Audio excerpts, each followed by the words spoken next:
Hey there, science enthusiasts! Today, we're diving into the fascinating world of micelles. Micelles are self-assembled structures formed when certain molecules, like surfactants, are dissolved in water. These molecules have both a hydrophilic water-loving and hydrophobic water-fearing part. In solution, these molecules arrange themselves in a spherical formation, creating a core shell structure. The hydrophobic ends face inward, creating a hydrophobic core, and the hydrophilic ends face outward, allowing the structure to remain stable in water.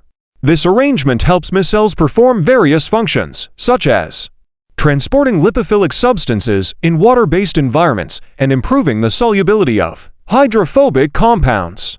In fact, micelles are commonly used in beauty products and medicine as carriers for active ingredients, due to their ability to penetrate the skin or body more effectively than the active ingredient alone would. So next time you're enjoying your favorite moisturizer or medication, remember the amazing micelles at work behind the scenes. If you found this science lesson interesting and want to learn more about scientific concepts and our world, be sure to like, share, and subscribe for more content. Thanks for tuning in.